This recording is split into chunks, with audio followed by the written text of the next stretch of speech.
Welcome to Humankind. I'm your host, Star Jerry's. Every week, we highlight kind humans positively impacting their local communities through volunteerism, education, technology, and development. This week, we're in Lakeside, California, visiting Phil Lambert, resident site manager for Silverwood Wildlife Sanctuary, owned and maintained by San Diego Audubon. With over 324 native plant species and 124 bird species recorded, Silverwood's purpose is to preserve in as complete and natural a state as possible a prime area of coastal chaparral and riparian woodland. Let's check it out. Okay, crew, where are we? Silverwood Wildlife Sanctuary. Silverwood Wildlife Sanctuary, of course. Silverwood Wildlife Sanctuary. And who are you? The camera person. Camera operator. Camera operator number 1. AKA mom. AKA mom. I'm grip number 2. Camera operator. Camera operator number 2. And grip. And grip. And lighting. Moral support. And moral support. Do you need to film that again? Nope. No, that was great. No. Ready to register? I'm ready. Just gonna have you sign in. Oh, perfect. Number of children with you? 2. Today, we're in Lakeside, California at Silverwood Wildlife Sanctuary. We're going to speak to Phil Lambert. He is the resident manager here, and he's going to tell us everything we need to know about this 785-acre piece of land that's preserving wildlife in San Diego, California. We're going on a trail to see some really pretty magenta flowers. So, yeah, once again, we have the caterpillars, Phacelia. Over here, we have the large leaf Phacelia. Now in here, as you walk through, we have a lot of this endangered species of Clarkia. They're not blooming yet, but we also have the Chinese houses finally starting to come in. Kind of getting into plants.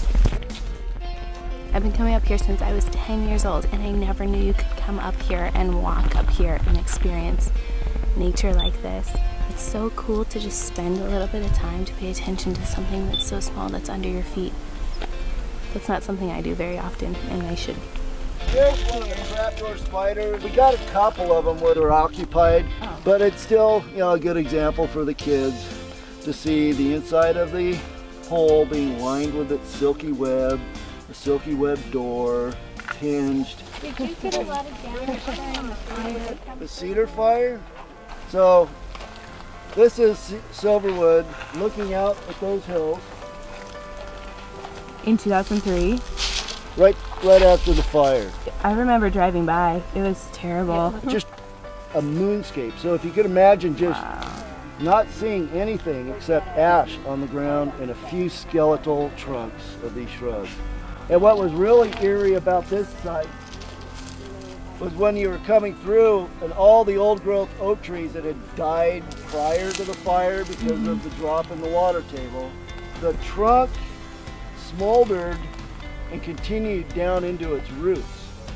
So when you came out, there were these holes in the ground that were smoking because the roots were still smoldering and producing smoke. So it looked like a Yosemite or something. It was just, and the smoke was still in the sky and the sun producing just that orange haze cover. It was like being on Mars almost, just a completely different planet. Oh, so go in there? Okay. Here I go. Step where there's not a thing. Where there's not Oh, somebody got bit by a rattlesnake. Did you watch for anything? I just don't know anything about this. Yeah, we're gonna just kind of. We just did a tour with Phil, and it was really informative. I am such a novice, so everything you were saying was Kind of overwhelming. it was great. Too many things to know. How did you get started with Silverwood? I started out as a volunteer for the acting manager at the time back in the late 90s, doing trail clearing, and then eventually after the Cedar Fire, I was appointed resident manager. Silverwood is owned and operated by the San Diego Audubon Society. The San Diego Audubon Society has been operating since, I believe, the 30s. Small nonprofit organization. They acquired the Silverwood property in 1965, originally 85 acres, and it has expanded with donations, purchasing adjoining parcels to 785 acres now. Wow, So, that's incredible. When people are on site, what can they expect to find? Silverwood has 5.7 miles of trail. We're open on Sundays to the general public only from 9 a.m. to 4 p.m. They can bring their family, their kids out, go hiking the trails. We have a birding observation area with picnic benches, with lots of feeders and bird baths for bird viewing. And we also offer a 10 o'clock and 1:30 nature tour. Which we Except highly in suggest. July, August, and September. It's just too hot. Too hot. Yeah, I can attest. How can people, I know they can visit, but how can they donate or get involved? Well, they can join the San Diego Audubon Society. We have many types of educational programs. Here at Silverwood, we're always looking for new volunteers to help out with not only the trail clearing, we're also a little short-handed on volunteer docents to help with our education nature programs within inner city schools and stuff like that. Minor weed pulling at certain sites to help the native annuals flourish and not be choked out by these invasive species. When you speak to invasive species versus native, the whole point of the preserve is to Preserve in as much of natural state of the natural chaparral habitat. so the invasive plants are full. Will choke out the native populations where only monocultures of invasives persist. And most, wildlife, they don't really eat invasive grasses or mustards or thistles. And when those choke out the native populations, like when the wild hyacinth blooms, all the flower heads have been grazed because the deer have come back and they've got a food source and they're eating what they're supposed to. They're eating those pretty flowers. So. Well, we saw a lot of really cool plants and some that were very rare and endangered. Yeah, we have a few endangered species of plants, totaling out to about 362 or 4 species of plants here. So. And there's also wildlife here Yeah, too. we have about 222 recorded species of birds that either migrate seasonally or are resident year-round species. Do you have any special events or open houses? Well, this is a special event right here with the California Native Plant Society. They came out this Sunday for a specific theme tour on the native wildflowers out there.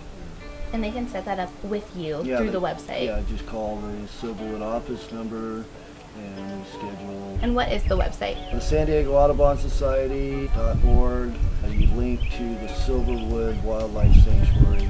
There's links to donate to the organization. If you want to send something specifically to support the funding costs and operations of Silverwood, just make sure you put in a check, Silverwood. Well, be sure to visit their website, the Audubon website, and link to Silverwood, and visit their Facebook page, and call Phil if you want to set up a tour. We had a great time today, and you can learn a ton. Good. Thank you Good. so much. And we met your daughter. Is it okay we talked to her for a little bit on Yeah, camera? Is she that okay? does it all the time. Okay, I just wanted to make sure it was cool with you. Usually she handles this stuff. Everyone, this is Rain. This is Phil's daughter. We already met her on trail, but she's going to show us some of her pets. Yeah, so Rescues. so this is a baby gopher snake. She's kind of hiding right now. She doesn't really want to show her face. She's about maybe 3-4 weeks old, so about a month.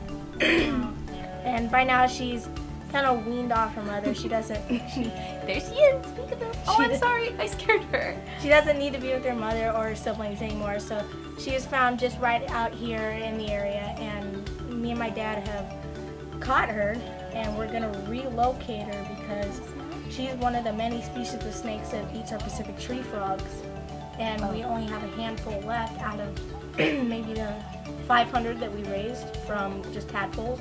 It's been so dry with the drought and everything that they haven't been able to breed this year, and it's going to be another year until they're going to breed again.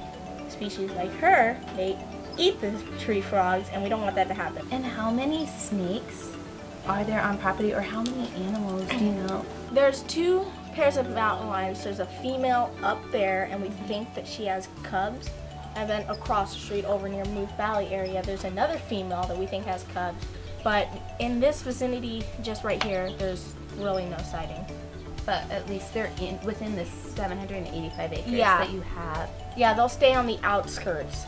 And Okay, that yeah, makes they sense. don't come in because they know there's a lot of human activity here. Bobcat. There's bobcats, there's coyotes, gray foxes. All of them should have kits and cubs.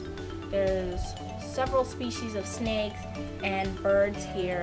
There's occasional rodent. And right now we have a huge population of ground squirrels that my dad traps and relocates. They affect some of They- the native plants. They will eat the roots along with the common gopher, and they'll eat a lot of the baby oak seedlings, and they'll eat manzanita seedlings, and they just burrow everywhere in banks and near streams.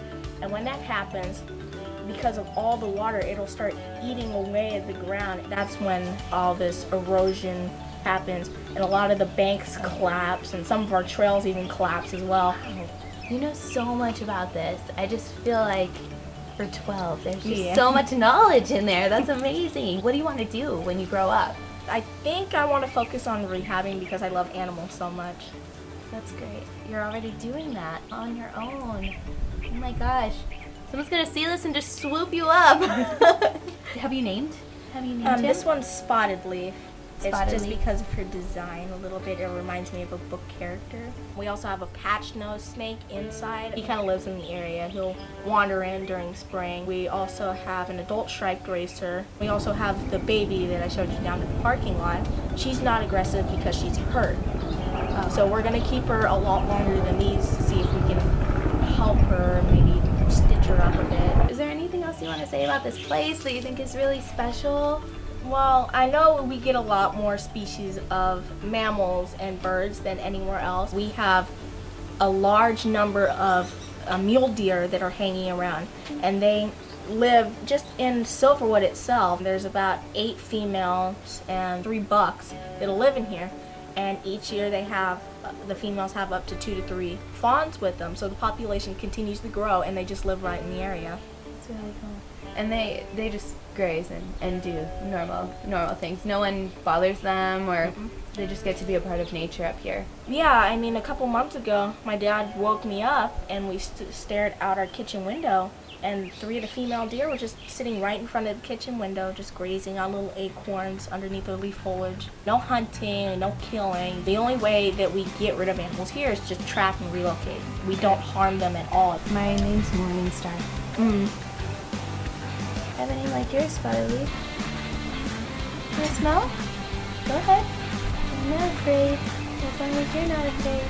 These ones don't bite, right? Well, You can't feel it, right? no, you can feel it. She's sweet. I'm going to take some pictures of her. Thank you so much, Rain. I'm so glad I got to meet you. And I know you're going to do such great things. And what a heart for animals.